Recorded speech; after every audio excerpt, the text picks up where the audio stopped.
Hi everyone, my name's Patty Plant, aka Patricia Hanbidge, graduate horticulturist, and wow, I've been working in the field for more years than I'd like to share. Anyway, welcome to my home, my garden, and all my indoor growth spaces, and welcome to Jessa, and thank you for helping us out today. She's my most favorite assistant. Today we're going to share with you how to transplant seedlings. So it was on April 2nd that Jessa actually did some planting, and this is a Jiffy planting tray, and there's 36 cells in it, and they're filled with tiny little Jiffy pellets. So these start out as nice flat little orbs that you add water to, and magically they expand, and you plant the seed in the center of the hole. So on April 2nd, Jessa did some planting. And a couple of weeks later, we transplanted the seedlings that came out of there. This is a butternut squash, and look at that. These are the cotyledons.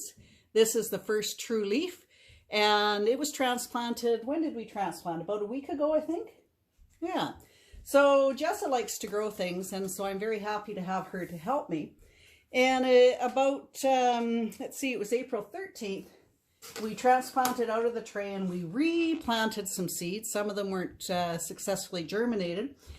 And it looks like it's time to transplant again. So generally, you transplant once there's a true leaf, but in some cases, it's better to transplant earlier. So when you make that decision is when you think about what plants need to grow. So Jessa, do you happen to remember what plants need to grow? Do you remember any of the things? Yes. Water, light,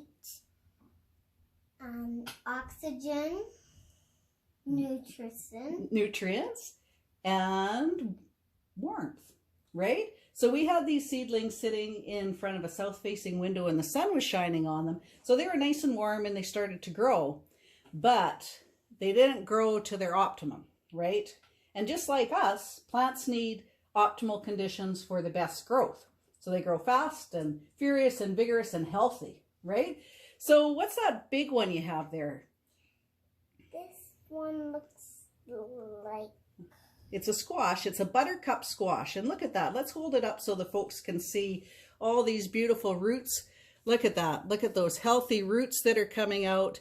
And what's great about the Jiffies is you don't have to do as much disturbing of the plant when you're transplanting because you plant the whole thing into the garden, or in this case, into a new pot.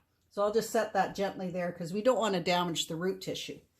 So you don't have to push it back in. We're going to transplant it right away, right? Okay. So how would you go about transplanting this squash plant so we can then put it under the grow lights and it will grow sturdily just like all these plants are here? So what do we need first? We need some kind of container, and it's nice if the container has drainage. So in the bottom of that pot are a bunch of holes. That's it. Oh, you're a star. A lot of holes. And so what we're going to do is we're going to put a little bit of soil in the bottom of the pot. Not too much because we want this squash seedling to sit down deep in the pot. And we're going to gently place the seedling into the pot. We don't want to pack it too much. That's good enough, hon. That's great. That's super.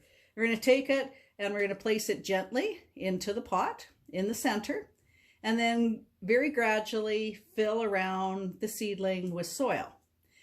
And what we've done here is we've just put some soilless media in a container so it's easier for us to show on camera how you actually transplant seedlings. And as you can see, Jessa, who is 6, I think, almost 7. 7.5.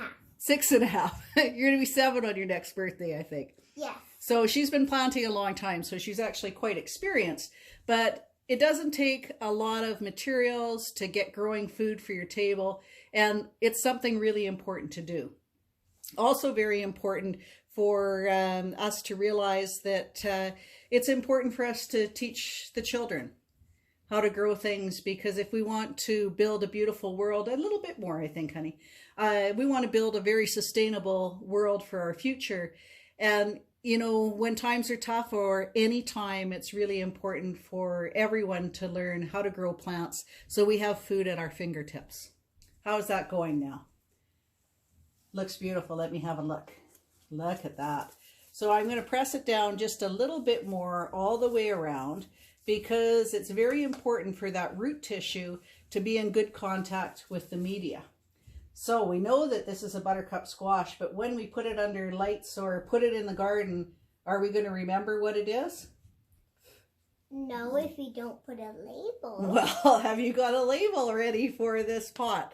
Absolutely. So this is just a plastic plant label, and we're going to put it right down on the outside. Perfect.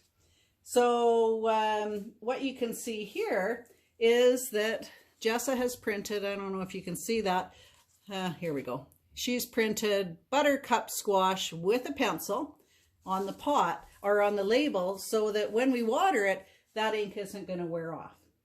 So beautiful job. Very, very good job.